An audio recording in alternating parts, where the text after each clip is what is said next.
Why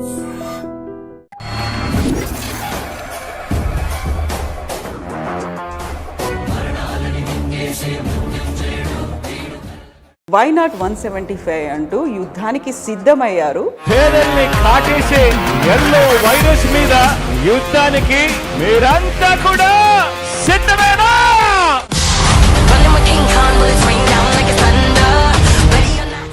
ప్రజలు ఎందుకు ఇటువైపు జగన్ వైపు చూశారు, లేకుంటే వైఎస్ఆర్సీపీ వైపు చూశారు? బేసిక్గా వెల్ఫేర్ స్కీమ్స్ ఒకటి, ఇంకోటి ఏమంటే షర్మిల ఇక్కడ కాంగ్రెస్ పార్టీకి అధ్యక్షురాలు అవడం వెనకాల, లేకుంటే తనని రన్ చేయిస్తుంది, తనతో ప్రతిరోజు మాట్లాడిస్తుంది చంద్రబాబు నాయుడు అనే మాట ఉంది. చంద్రబాబు గారు ఏం చెప్తున్నారు, ఈమె అది చెప్తున్నారు అనేది, కాబట్టి ఆమె ఆయన స్క్రిప్ట్ అని అంటున్నారు. అందుకనే జగన్ సింహం సింగిల్గా వస్తుంది, మేము మాత్రం ఒంటరిగా పోటీ చేస్తాము. ఓటర్స్ వేరు, టాకర్స్ వేరు.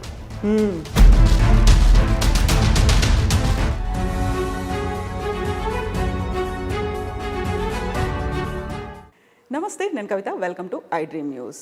వై నాట్ 175 అంటూ యుద్ధానికి సిద్ధమయ్యారు జగన్. అయితే మిగతా పార్టీల పరిస్థితి ఏంటి? అక్కడ ఈక్వేషన్స్ ఏమైనా మారుతున్నాయా? పొత్తులు సరికొత్త ఎత్తులతో మేం కూడా సిద్ధం అంటున్నారు. అయితే ప్రజలు ఎలా చూస్తున్నారు, ఎటువైపు ఉన్నారు? ప్రస్తుతం మనతో పాటుగా ఉన్నారు మాజీ ఎమ్మెల్సీ నరేష్ కుమార్ రెడ్డి గారు. నరేష్ కుమార్ గారు నమస్కారం అండి. సో వై నాట్ 175లో కుప్పం కూడా ఉంది. కుప్పం కూడా మాదే అని అంత కాన్ఫిడెంట్గా ఎలా చెప్తున్నారు జగన్? రీసెంట్గా ఒక సర్వే చేసాం, అరౌండ్ 50,000 మెంబర్స్ సర్వే చేసినారు. ఆ సర్వేలో 53% మా అభ్యర్థి భరత్కు, 47% చంద్రబాబు గారికి రావడం జరిగింది. 50,000 సర్వే అంటే చాలా లార్జ్ శాంపుల్ అది. సో అక్కడ క్వశ్చన్లో ఆఫ్టర్ అరెస్ట్ తీసిన సర్వే అది. ఓకే, బిఫోర్ అరెస్ట్ అంటే కనుక కనీసం సింపతి ఉంటుందని ఒక ఇది చూస్తే వచ్చాం, కానీ ఆ ఇంపాక్ట్ లేదు అక్కడ. ఆఫ్టర్ అరెస్ట్ కూడా 6% డిఫరెన్స్ ఉంది. 6% డిఫరెన్స్. సో ఇప్పుడు 50,000 ఓటర్స్ అంటే almost 1/4 voters. 1/4 of the voters. So it's almost reflect the population. You cannot say it is a sample. అవును. సో క్వశ్చన్స్ అనేవి ఎలా ఉన్నాయి అందులో? ఏ బేసిస్ మీద సర్వే అనేది జరిగింది? అరెస్ట్ మీద, క్యాండిడేట్ పైన, జగన్మోహన్ రెడ్డి గారి వెల్ఫేర్ స్కీమ్స్ పైన, చంద్రబాబు గారి స్కీమ్స్ పైన, చంద్రబాబు గారు ఏం డెవలప్మెంట్ స్కీమ్ పైన, అట్లా ఒక 8 క్వశ్చన్స్ తీసుకొని పెట్టండి. ఓకే.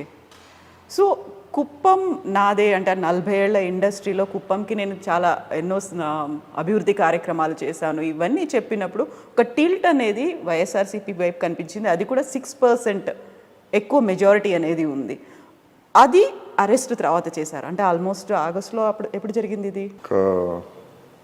ఆగస్ట్ కాదు, అరెస్ట్ తర్వాత అంటే నవంబర్ ఎండింగ్ అనుకుంటా. ఓకే. సో మళ్ళీ రీసెంట్గా కూడా జరిగిందా ఈ మధ్య కాలంలో? తర్వాత ఇంకా చూడలేదు. అదే ఆ శాంపుల్ తీసుకోవడం. ఆఫ్టర్ అరెస్ట్ శాంపుల్ ఇంపార్టెంట్ కాబట్టి ఆ శాంపుల్ తీసినాం. సో ఇప్పటికీ ఉన్నటువంటి అబ్జర్వేషన్ ఎలా ఉంది? అక్కడ ప్రజలు ఎందుకు ఇటువైపు జగన్ వైపు చూశారు, లేకుంటే వైఎస్ఆర్సీపీ వైపు చూశారు? బేసిక్గా వెల్ఫేర్ స్కీమ్స్ ఒకటి, ఇంకోటి ఏమంటే పార్టీ క్యాడరు ముందు అంత నెట్వర్క్ ఉండేది కాదు అక్కడ. పెద్దిరెడ్డి రామచంద్ర గారు లీడర్షిప్ తీసుకున్న తర్వాత కుప్పం ఆయన పర్సనల్గా లీడర్షిప్ తీసుకుని లోకల్ బాడీస్ అన్నీ కూడా స్వీప్ చేశారు. అదే కాకుండా పెద్దిరెడ్డి రామచంద్ర గారి మీద నమ్మకంతో క్యాడరు ఒక కాన్ఫిడెన్స్ క్రియేట్ అయింది. ఇక్కడ మాకు ఏమన్నా జరిగితే రామచంద్ర గారు ఉంటారనేది ఒకటి. సో ఈరోజు అంత స్ట్రాంగ్ నెట్వర్క్ ఏర్పడము, దానికి తోడు వెల్ఫేర్ స్కీమ్స్ పబ్లిక్ని బాగా సాటిస్ఫాక్షన్ లెవెల్స్ ఉండడము, డెవలప్మెంట్ విషయం తీసుకుంటూ వస్తే అక్కడ లోకల్గా వాళ్ళు ఉండే వాళ్ళకి ఏమవుతుందంటే, ఇప్పుడు కియా ఉంది, కియా అనంతపురం కింద తీసుకురావద్దు, మా కుప్పం కింద తీసుకొచ్చినకూడదు. సో మేజర్ ఇండస్ట్రీస్ ఇక్కడ ఎందుకు తీసుకెళ్ళలేదు? ఎకనామిక్ హబ్ కాదు డెవలప్ చేసేదానికి అవకాశం ఉంది. ఎందుకంటే అది 3 స్టేట్స్కి బార్డర్, అది అంటే ఆంధ్ర, కర్ణాటక, తమిళనాడుకి బార్డర్. అది ఆ 3 స్టేట్స్కి బార్డర్ ఉండే తోన న్యాచురల్గా డెవలప్మెంట్ చేసుకోవడానికి అవకాశం ఎక్కువ ఉంటుంది. దాన్ని లివరేజ్ చేసుకుని ఎందుకు చేయలేకపోయినాడు అనేది లోకల్ ఏరియాలో బాగానే అది పికప్ కంపారిజన్ అనేది వాళ్ళు చేస్తున్నారు అనమాట. సో కంపారిజన్లో ఇవన్నీ చూసుకున్నప్పుడు ఎవరు ఎక్కువ మాకు బెనిఫిట్ చేస్తారు, లేకుంటే ఎవరి వల్ల మాకు భవిష్యత్తులో కూడా లాభం జరుగుతుంది అనుకున్నప్పుడు వైఎస్ జగన్ కనిపించాడు, అక్కడ వైఎస్ఆర్సీపీ కనిపించింది కుప్పల్లో కూడా. అంతే కదా. సో బట్ అదే కుప్పానికి సంబంధించి నేను చేసినటువంటి అభివృద్ధి గురించి చెప్తూ లేటెస్ట్గా జరిగినటువంటి క్యాంపెయినింగ్లో కూడా చంద్రబాబు నాయుడు గారు చెప్పారు ఒక మాట, ఇక్కడ ఉన్నటువంటి ప్రోడక్ట్స్ ఏమైనా ఉంటే విదేశాలకు పంపించడానికి ఒక కార్గో ఫెసిలిటీ, ఒక ఎయిర్వేస్కి సంబంధించి టైఅప్లు కావచ్చు, ఇక్కడ ప్రోడక్ట్స్ అన్నిటిని విదేశాల్లో అమ్ముకోవచ్చు, ఇలాంటివన్నీ చెప్తున్నారు కదా. గతంలో ఆయన అక్కడ ఇజ్రాయెల్ ప్రాజెక్ట్ పెట్టారు, డ్రిప్ ఇరిగేషన్కి సంబంధించి డ్రిప్ ఇరిగేషన్ స్కీమ్స్ పెట్టిన తర్వాత హార్టికల్చర్ మీద బాగా కాన్సన్ట్రేట్ చేసి ఈ ఏరియాని అంతా కూడా హార్టికల్చర్ హబ్గా చేద్దాం అనేది ఆయన ప్లాన్ బేసిక్గా. మరి ఇంతవరకు ఎక్కడ తయారైంది అది? నేను చెప్పడం ఇంతకుముందు అది ఒకటి. చంద్రబాబు గారు మంచి visionary, is the greatest visionary. ఇంప్లిమెంటేషన్లో ప్రాబ్లం వస్తుంది. ఎందుకంటే ఆయన పెద్ద మైక్రో మేనేజ్మెంట్ చేయడం. మైక్రో మేనేజ్మెంట్ ఎందుకు చేస్తున్నారంటే పబ్లిసిటీ ఎక్కువ కావాలంటే, ప్రతిరోజు ఒక ఇష్యూ కావాలంటే మైక్రో మేనేజ్మెంట్ చేయడం అనమాట. బేసిక్గా ఏ మేనేజ్మెంట్ ప్రిన్సిపల్ తీసుకున్నా కూడా మైక్రో మేనేజ్మెంట్ అనేది మంచిది కాదు. ఎందుకంటే ఆ స్టేజ్లో ఉండేవాళ్ళు మేజర్ డెవలప్మెంట్ ప్రాజెక్ట్స్ మీద కాన్సన్ట్రేట్ చేసుకోవాలి. మైక్రో మేనేజ్మెంట్కి ఎఫిషియెంట్ పీపుల్ని పెట్టుకుని ఆ ఎఫిషియెంట్ పీపుల్ డెలిగేట్ చేసి వాళ్ళ చేత పనులు చేయించుకోవాలి. ఎందుకంటే నేను మేనేజ్మెంట్ ప్రిన్సిపల్స్ నాకు బాగా ఐడియా ఉంది. ఎందుకంటే ఐఎస్బీలో ఎగ్జిక్యూటివ్ ఎంబీఏ చేసినాను. Aluminium of IM Bengaluru, aluminium of IM Lucknow. నేను వెరీ బేసిక్ ప్రిన్సిపల్ మేనేజ్మెంట్లో ఏమంటే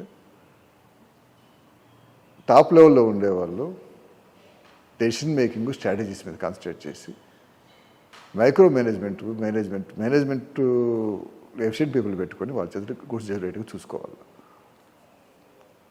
ఇతను ఆ ఏరియాలో డెవలప్మెంట్ ఎక్కడ చేస్తూ వచ్చారు? ఎక్కడ ఈవెన్ మన స్టేట్లో తీసుకున్నా కూడా మేజర్ డెవలప్మెంట్ అనేది ఎక్కడ కనబడడం లేదు. మీరు ఒకసారి అబ్జర్వ్ చేస్తే జగన్మోహన్ రెడ్డి గారు కోస్టల్ ఏరియా అంతా కూడా ఫిషింగ్ హార్బర్స్ అయితేనేమి, పోర్ట్స్ డెవలప్మెంట్ కోసం అయితేనేమి ఉన్న తక్కువ టైంలోనే దాన్ని తీసుకుంటూ రావడం జరిగింది. ఇదే విజన్ చంద్రబాబు గారికి కూడా ఉంది. ఎందుకంటే మీరు చాలాసార్లు స్టేట్మెంట్స్ చూసింటారు. మనకు కోస్టల్ ఏరియా చాలా పెద్ద కారిడార్ ఉంది కాబట్టి ఆ ఏరియా డెవలప్మెంట్ చేసుకుంటూ వస్తామని. అంటే ఆయన థింకింగ్లో నిలిచిపోతుంది. ఆయన ఇంప్లిమెంటేషన్కి సరిపోవడం. ఎందుకంటే చిన్న చిన్న ఇష్యూస్ మీద ఎక్కువ కాన్సన్ట్రేట్ చేయడం. ఇప్పుడు కడపలో మేజర్ సెడ్జి తీసుకొచ్చి జగన్మోహన్ రెడ్డి గారు తీసుకొచ్చారు. బేసిక్గా ఇండస్ట్రీస్ డెవలప్మెంట్ కావాలంటే ఎక్కడైనా కానీ బేసిక్ నెసెసిటీ కమ్యూనికేషన్స్, అంటే connectivity, road connectivity, train connectivity, ఇవన్నీ చాలా ఇంపార్టెంట్. వాటికన్నిటికీ ఈరోజు రోడ్ కనెక్టివిటీ ఇప్పుడు ఇంత మ్యాసివ్ స్కేల్ రోడ్ కనెక్టివిటీ జరగడం. చంద్రబాబు వచ్చి విలేజెస్లో కొంత ఎనర్జీ స్కీమ్ లివరేజ్ చేసుకొని కొంచెం చేసిన రోడ్స్ కనెక్టివిటీ అయితే రోడ్ కనెక్టివిటీ తోటికి ఇప్పుడు రాలేదు. అంటే వాటర్ కనెక్టివిటీ, ఈ 3 ఉంటేనే ఎలక్ట్రిసిటీ కూడా, ఈ 4 ఉంటేనే ఇండస్ట్రీస్ సర్వే అవుతాయి. మేజర్ ఇండస్ట్రీ ఎక్కడైనా కానీ industries especially manufacturing industry survey కావాలంటే అవన్నీ కావాలన్నమాట. వాటికి అన్నిటికీ స్టెప్స్ తీసుకునేదానికి జగన్మోహన్ రెడ్డి గారు తీసుకుంటున్నారు. సాఫ్ట్వేర్ తీసుకుంటూ వస్తే ఒక హైటెక్ ఇది కట్టేసినాను, హైట్ సరిపోయిందంటే సరిపోతుంది. అది ఒక ఎక్కువ సిస్టమ్ కావాలి. ఈరోజు రాజశేఖర్ గారు వచ్చిన తర్వాత ఫీజు రీయింబర్స్మెంట్ ఇచ్చిన తర్వాత చాలామంది ఎడ్యుకేషన్ చేసుకోగలిగినారు. కాబట్టి ఈరోజు జగన్మోహన్ రెడ్డి గారు వచ్చారు. జగన్మోహన్ రెడ్డి గారు వచ్చి రాజశేఖర్ గారి కాన్సెప్ట్ ఏమంటే 10th క్లాస్ వరకు ఆల్మోస్ట్ ఫ్రీ ఎడ్యుకేషన్ స్కూల్స్ అన్నీ కూడా. కాబట్టి డిగ్రీస్లో ఎస్పెషలీ ఇంజనీరింగ్ చేయాలనుకున్నా, ఎంబీబీఎస్ చేయాలనుకున్నా వీళ్ళందరికీ కూడా చదువుకునే దానికి ఫీజు ఎగ్జార్బిటెంట్ ఉండేది. కాబట్టి అది గవర్నమెంట్ నేనే ఇచ్చి వాళ్ళందరికీ ప్రతి ఒక్క పేదవాడు చదువుకునే అవకాశం ఇచ్చే విధంగా చేసినారు. జగన్మోహన్ రెడ్డి అనకంటే ముందుగా ఇంకో స్టెప్ ముందుకు పోయి బేసిక్గా సాఫ్ట్వేర్ కావాల్సిన నీడ్ ఏమంటే సాఫ్ట్ స్కిల్స్ అంటే basic English communication skills. English communication skills కావాలంటే ఎప్పుడో డిగ్రీ తర్వాత చేసుకోకపోతే వాడికి అంత అడేసిటీ ఉండదు, ఫ్లూయెన్సీ ఉండదు, కాన్ఫిడెన్స్ లెవెల్స్ కూడా కొంచెం తక్కువ ఉంటాయి. అడేసిటీ అంటే ధైర్యం అనమాట. ఆ కాన్ఫిడెన్స్ లెవెల్ తక్కువ ఉంటుంది. ఆ అవకాశం అది ఎంతైనా ఎక్స్ప్రెస్ చేయలేరు అంత ఫ్లూయెన్సీ. కానీ మనము యూఎస్ వాళ్ళతో కానీ మిగతా యూరోపియన్ కంట్రీస్లో కొంచెం ఇంగ్లీష్ స్పీకింగ్ కంట్రీస్లో ఆస్ట్రేలియా వీటన్నిటిలో సాఫ్ట్వేర్ తీసుకుంటూ వచ్చేప్పటికి మనకున్న సీరియస్ హడ్డులు అది.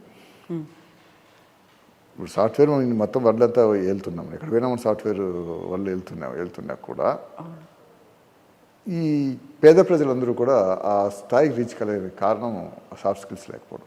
వాళ్లకు అమ్మఒడి కార్యక్రమం పెట్టి ప్రతి ఒక్కరు ఇంగ్లీష్ మీడియం చదువుకునే దానికి అవకాశం ఇచ్చి చేస్తూ వచ్చారు. అంటే బేసిక్గా హ్యూమన్ రిసోర్స్ డెవలప్మెంట్ మీద చాలా సీరియస్గా కాన్సన్ట్రేట్ చేస్తూ వచ్చారు జగన్మోహన్ గారు. ఇప్పుడు ఒక ఇష్యూ తీసుకుంటూ వచ్చినప్పటికీ అపోజిషన్ వాళ్ళు ఇంగ్లీష్ మీడియం పెట్టిన దాని మీద చాలా తెలుగును మాతృభాష పోతుందని దెర్ ఇస్ సమ్ దాంట్లో కొంత ఫ్యాక్ట్ ఉంది.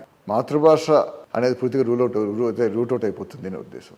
అది మనం సబ్జెక్ట్ పెట్టేప్పుడు మాతృభాషలో తెలుగు అనేది ఖచ్చితంగా పెట్టి తెలుగులో బాగా ఎఫిషియన్సీ సంపాదించుకోవడం అనేది బేసిక్గా ఎవరికైనా నీడ్, స్కిల్ డెవలప్మెంట్ అది నీడ్. అది ఆ భాష చూపించి మనము ఎక్కడైతే ఎంప్లాయ్మెంట్ ఆపర్చునిటీ ఉంటుందో, ఎంప్లాయ్మెంట్ ఆపర్చునిటీ ఉండేది సాఫ్ట్ స్కిల్స్తోనే. కాబట్టి ఆ అవకాశాన్ని రెండింటిని కలిసే విధంగా జగన్మోహన్ డిజైన్ చేసినారు. మీరు ఇప్పుడు బాగా అబ్జర్వ్ చేస్తే ఎడ్యుకేషన్ కోసం ఇంత ఇప్పుడు మైక్రో మేనేజ్మెంట్ అని చేయకపోవచ్చు, కానీ మైక్రో ఇష్యూస్ అని డీల్ చేసినాడు. అది కూడా మైన్యూట్గా ఆలోచన, చాలా minute to the every detail వరకు చూసి దాని ఇంప్లిమెంటేషన్ జరిగే విధంగా చేస్తూ వచ్చినారు. అంటే పోషకాహారాలు ఇవ్వడం అయితేనేమి, వాటికి ల్యాప్టాప్స్ ఇవ్వడము, తర్వాత ఎన్విరాన్మెంట్, స్కూల్ ఎన్విరాన్మెంట్, వాటికి అన్నిటికీ తీసుకుంటూ వస్తే ఎంత డెవలప్మెంట్ ఎప్పుడు చూసింటారు మీరు. అంత అంత అంత కాన్సన్ట్రేషన్ చేయడం కూడా. హెల్త్ కేర్ కూడా అంటే బేసిక్గా మనుషులకు కావాల్సిన నెసెసిటీ ఏమంటే హెల్త్ కేర్, ఎడ్యుకేషన్, ఇవన్నీ సోషల్ సెక్యూరిటీ. పెట్టాల్సిన ఫోకస్ కూడా రెండింటి మీదే ఉండాలి. బేసిక్ అవైతే important. Social security, pension schemes అంటే ఏ ఆరోగ్యశ్రీ రాజశేఖర్ గారు పెట్టినప్పుడు ఆయన దాంతోనే దేవుడు తినారు. అవును, ఇప్పటికీ గుర్తుపెట్టుకున్నది అందుకోసం. ఎందుకంటే మామూలు ప్రజల కొరకు రీచ్ ఉండేది కాదు. ఈవెన్ నాకు మా ఫాదర్ బాగాలేనప్పుడు కూడా నేను టక్కన కొంత ప్రాపర్టీ అమ్మి పెట్టాల్సి వచ్చేది. ఎవరి దగ్గర ఫుల్ లిక్విడ్ క్యాష్ ఉండదు. మా ఫాదర్ థ్రోట్ క్యాన్సర్ వచ్చిందని చెప్పింది. అప్పుడు నేను కూడా కొంత ప్రాపర్టీ అమ్మి పెట్టాల్సి వచ్చేది. ఓకే, అంటే మామూలు పబ్లిక్ ఏం పరిస్థితి, ఆ సెక్యూరిటీ ప్రతి ఒక్క విధంగా సోషల్ జస్టిస్ చేయడం అంటే ఇది ఇంపార్టెంట్. సోషల్ జస్టిస్ చేయడం అనేది అందరికీ బేసిక్ అమ్యూనిటీస్ అన్నీ ఇచ్చిన దాంతో పాటు హెల్త్, ఎడ్యుకేషన్, ఈక్వల్ ఆపర్చునిటీ మిగతా వాళ్ళతో అందరితో ఎక్సెల్ అయ్యేదానికి ఇవన్నీ చాలా ఇంపార్టెంట్. వీటి మీద చాలా సీరియస్గా కాన్సన్ట్రేట్ చేసి చాలా ఎఫెక్టివ్గా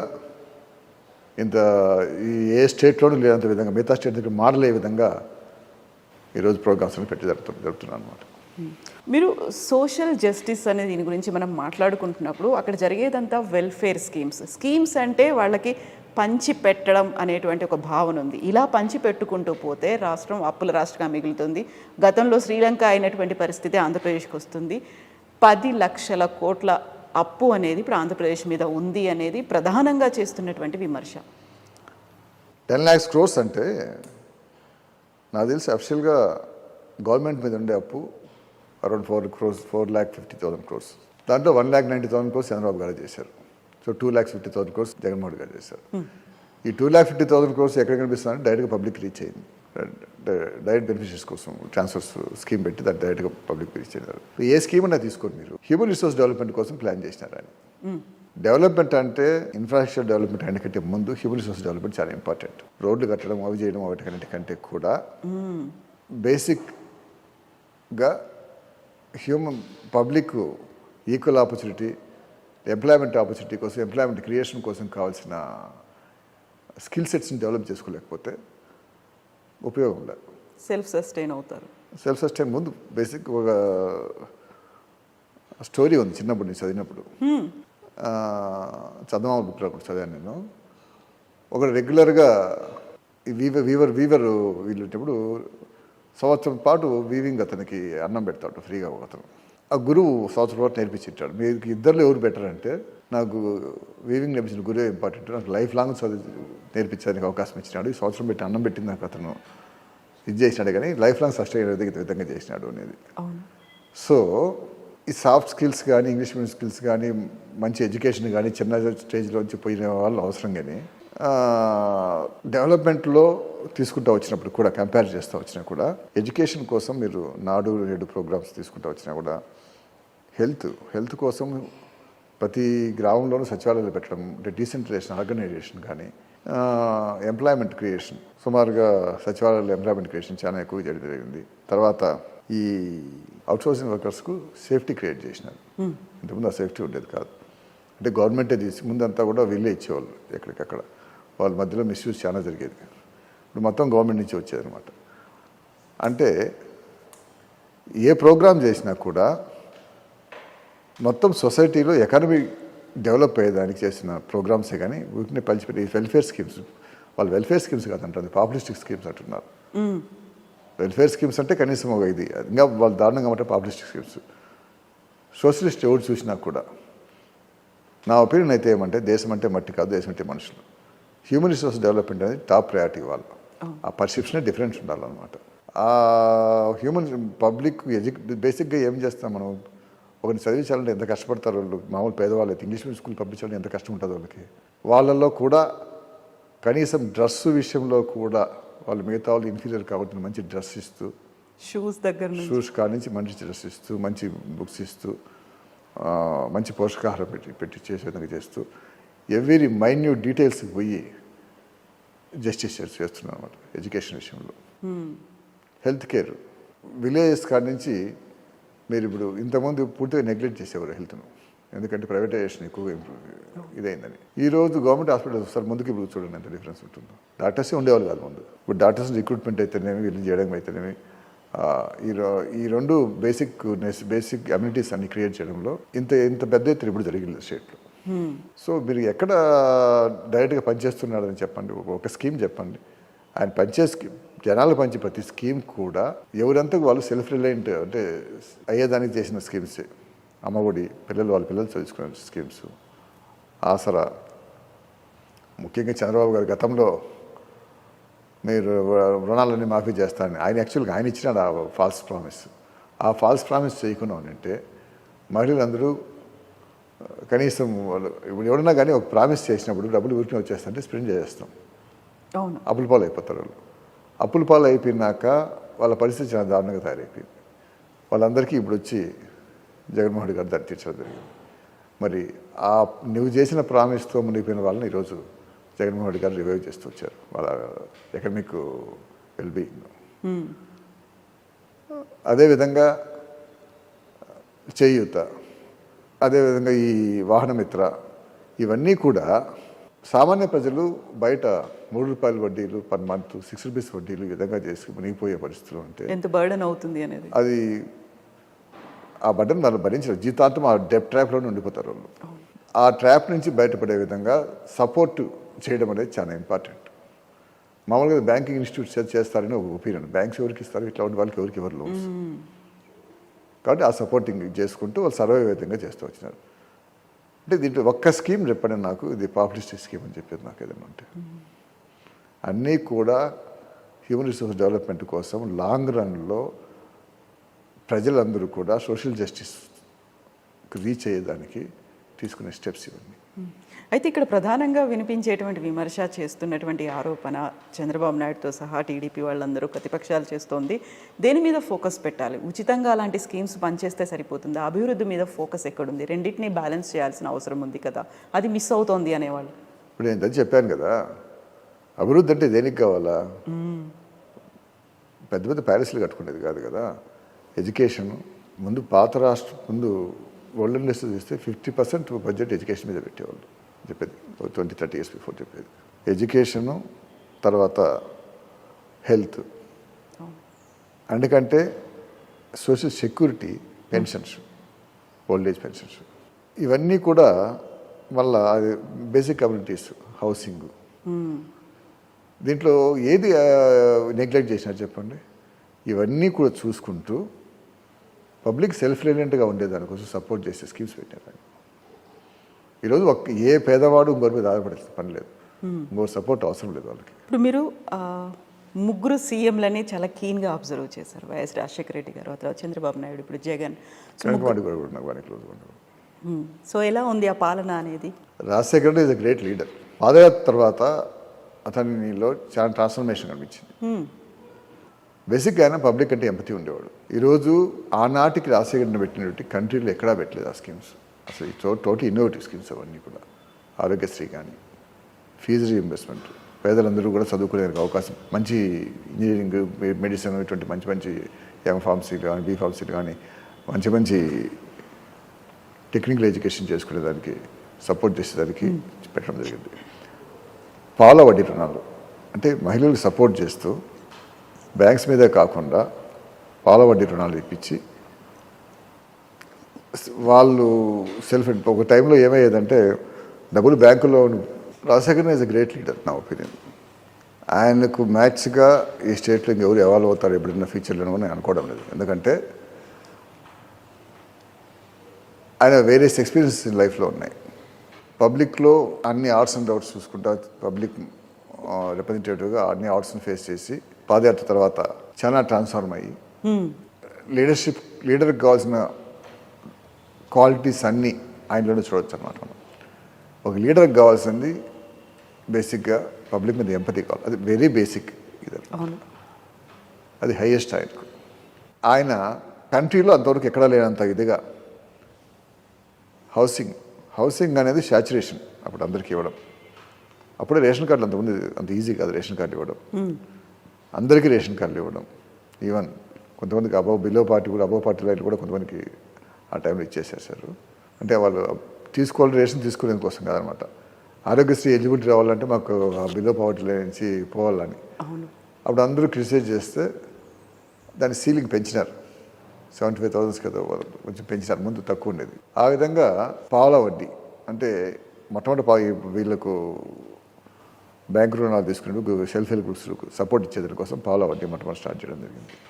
ఫీజు రీఇంబర్స్మెంట్, పేదలందరికీ కూడా టెక్నికల్ ఎడ్యుకేషన్, బీటెక్లు, ఎంబీబీఎస్లు, తర్వాత ఎంఫార్మసీలు అయితేనేమి, ఇటువంటి బీఫార్మసీలు అయితేనేమి, ఇటువంటి చేసుకునేదానికి అవకాశాలకు ఫీజు రీఇంబర్స్మెంట్ ప్రోగ్రామ్ పెట్టి ఆరోగ్యశ్రీ అనేది అసలు నిజంగా దాంతో దేవుడు అయినాడు ఆయన ఆ టైంలో. 108 అంతవరకు ఎవరు 108లో అంత సర్వీస్ ఓరియంటెడ్ చూసింది అప్పుడు ఎవరు. అంటే అంత 108 అంత బాగా పికప్ అయింది. ఆ ప్రోగ్రామ్ చిన్నదనిపించినా కూడా అది ఎందుకు అంత బాగా పికప్ అయిందంటే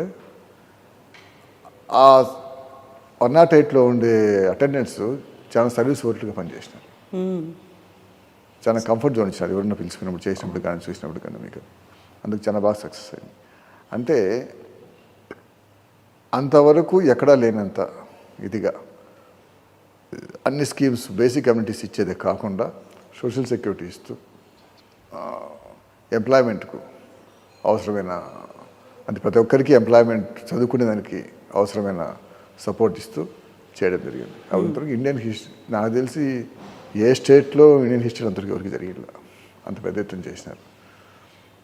తర్వాత చంద్రబాబు నాయుడు తీసుకుంటే Chandrababu is a good visionary but failure in implementation. Amaravati 35,000 ఎకరాలు తీసుకుంటూ వచ్చినారు. ఆయన ఉండే టైంలో దాన్ని ఎక్కడ కూడా ఆ temporary secretary, temporary legislative assembly ఇవి తప్పితే కన్నా మిగతా ఎక్కడ కూడా డెవలప్మెంట్ ఎక్కడా కనిపించదు మీకు. విజయవాడ చూసినారంటే బాగా టైం తీసుకుంటూ వచ్చినారు. మీరు స్టేట్లో ఎక్కడ తీసుకుంటూ వచ్చినా కూడా ఈ కోస్టల్ కారిడార్ చాలా పెద్దది, డెవలప్ చేసేందుకు చాలా అవకాశం ఉంది, చేస్తాను అని. It's true. అదే జగన్మోహన్ రెడ్డి ఇంప్లిమెంట్ చేశారు. ప్రధాన ఫిషింగ్ హార్బర్స్, పోర్ట్స్ మొత్తం కోస్టల్ కారిడార్ అంతా కూడా ఆయన రెడీ చేస్తూ వచ్చున్నారు. అదేవిధంగా అంటే అతని మీద నేను చెప్పగలిగేది ఒకటి, చంద్రబాబు గారి పైన మంచి విజనరీ, మంచి థింకింగ్ ఉంది. బేసిక్గా మైక్రో మానిటరింగ్ తప్పితే ఆయన మైక్రో లెవెల్లో ఆయన ఎంత ఆలోచించినా ఇంప్లిమెంటేషన్ మీద చాలా తక్కువ టైం స్పెండ్ చేస్తవచ్చు. జగన్మోహన్ రెడ్డి మైక్రో మానిటరింగ్ అన్నీ కూడా అన్నీ వదిలేసేసి ఎఫిషియెంట్ పర్సన్స్కి అందరికీ ఇచ్చేసేసేసి మేజర్ ఇష్యూస్ పైన కాన్సన్ట్రేట్ చేసి ఒక పాలసీ డెసిషన్ తీసుకున్నారు అనుకో. ఈరోజు మీరే అంటున్నారు ఇవన్నీ పాపులిస్టిక్ స్కీమ్స్ అంటే మీరు వెల్ఫేర్ అన్నారు, యాక్చువల్గా పాపులిస్టిక్ స్కీమ్స్ అనేది వాళ్ళ అపోజిషన్ ఒపీనియన్, అంటే ఓట్ల కోసం చేసే స్కీమ్స్ అని. పాపులిస్టిక్ స్కీమ్స్ అని ఎంత క్రిటిసిజం పెట్టి ఎంత ప్రచారం చేసి డబ్బులు కొట్టుకుని వెళ్ళిపోతాయన్నా కూడా ఆయన మైండ్ సెట్ ఒకటే, ముందు హ్యూమన్ రిసోర్స్ డెవలప్ కాదే కంట్రీ డెవలప్ కాదు.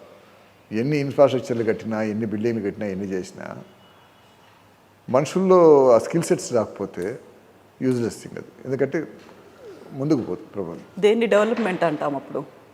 యాక్చువల్ నిజమైన డెవలప్మెంటు ఇది నిజమైన డెవలప్మెంట్. అవును.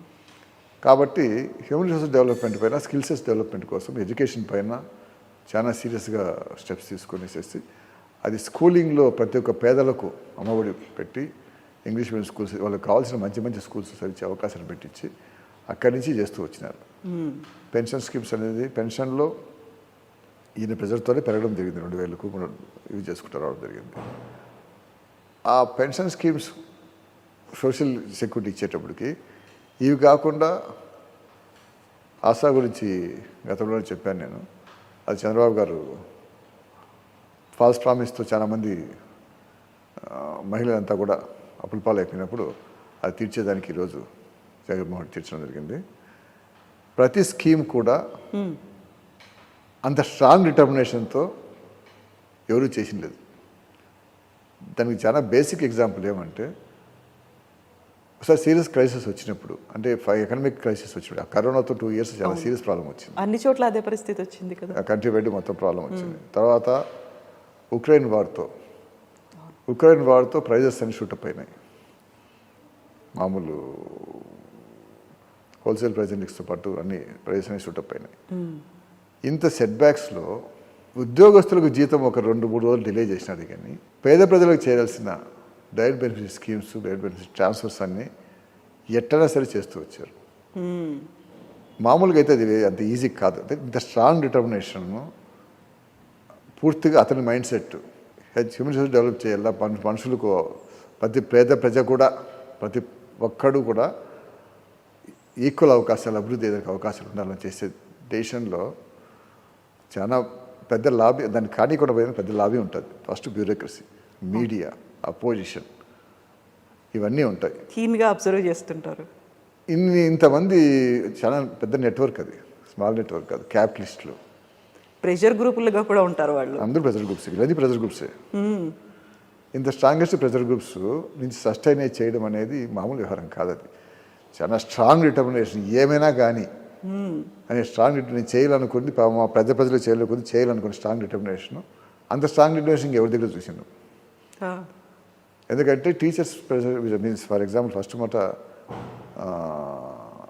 ఉద్యోగస్తులు చాలా స్ట్రాంగ్ ప్రెషర్ గ్రూప్. వాళ్ళకి ఒక్కరోజు జీతం డిలే అయినా కూడా ఆ ఎఫెక్ట్ ఎలక్షన్స్లో చాలా సీరియస్గా ఉంటుంది.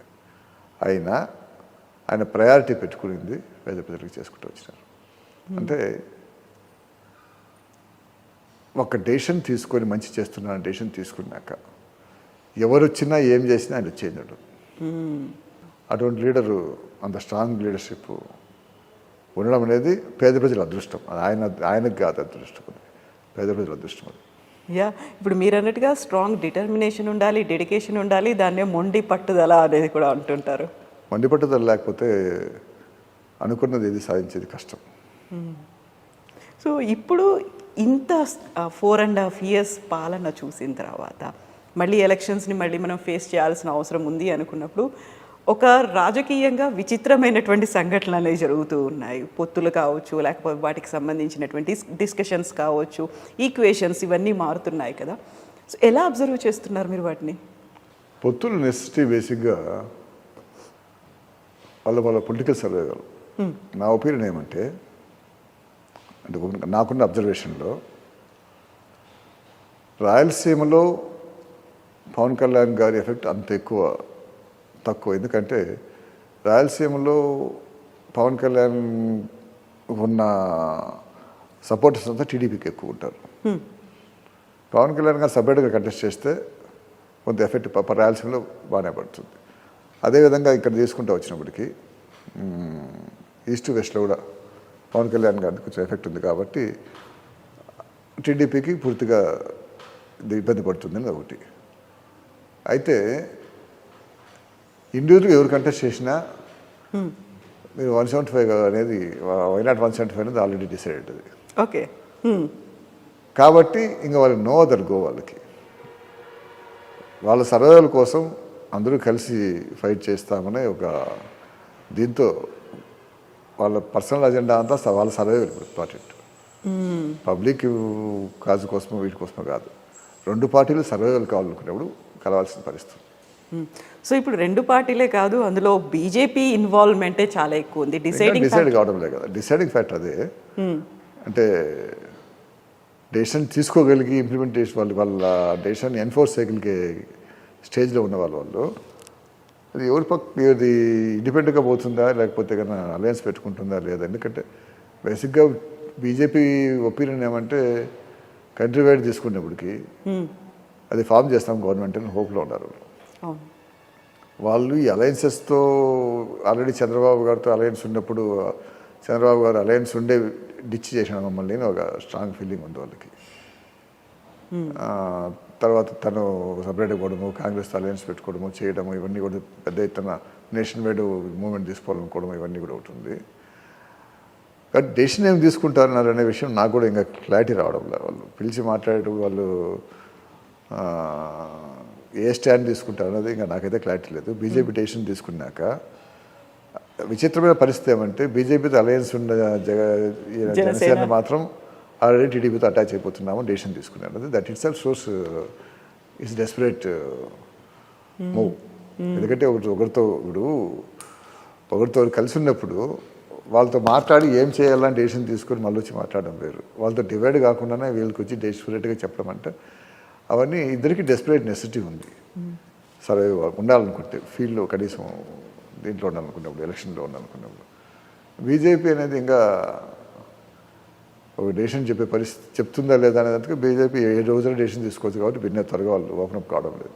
సో నమ్మదగిన మిత్రులు అంటే ఎవరవుతారు అనేది కూడా ఇంకా ఇప్పటికే అది ఒక పెండింగ్లోనే ఉండింది కదా. నమ్మదగిన మిత్రులు ఎవరికి నమ్మకాలు, ఎస్పెషల్లీ అవసరాల కొద్దిగా పోతున్నా కానీ నమ్మకాల మీద పోయే పొత్తులు కాదు, అవసరం నిమిత్తం పోతున్న పొత్తులు మాత్రమే. అది కూడా ఎన్నికల వరకు మాత్రమే అంతే. సో ఇక్కడ ఒక ఇంట్రెస్టింగ్ అంశం కూడా కనిపిస్తుందండి.